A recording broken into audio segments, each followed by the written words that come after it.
Sa chapel sa itom nga Nazareno sa Purok Malakas, General Santos City, nagtigom ang mga deboto. Ang chapel gipatukod sa pamilyang Manilay. Sumala ni Sara Manilay, gikan sa Quiapo, gidala niya ang imahe sa Jensan kaysa iyang testimonya. Giayo ang iyang sakit sa Nazareno ug miyembro sa iyang pamilya. Napakalaki ng bagay na nangyari sa buhay namin.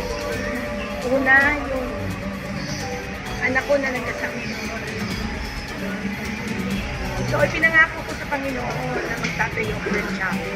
Daghan ang naghulat kay moapil sa prosesyon. Sama sa itom nga Nazareno sa Quiapo, aduna gihapoy nagpahid og panyo ug tuwalya sa rebolto. Usa sa miapil sa panon si Leonardo de la Cruz. Ug nanaad nga himuon na niyang panata ang matag tuig nga prosesyon. Ang deboto nga si Marvin Dacanay nagdala sab og kamot sa itom nga Nazareno kay para niya milagroso kini. Ano pang akong pinabuhi, malawig pa.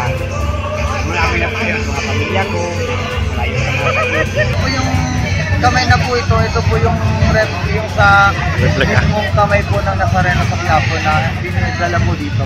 Daghang kalye sa Jensan ang giagian sa Nazareno ug bisan unang higayon kini, gatusan gihapon ka mga deboto ang mitambong sa prosesyon. Ablisab ang chapel sa tanang deboto. Open to because bakit ko pinagtayo itong chapel? Because this chapel is for everybody.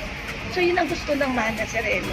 Tulo ka oras gihimo ang prosesyon ug himuong panata na sa pamilya Manilay nga matag Enero 9 ang prosesyon sa itom nga Nazareno sa General Santos City.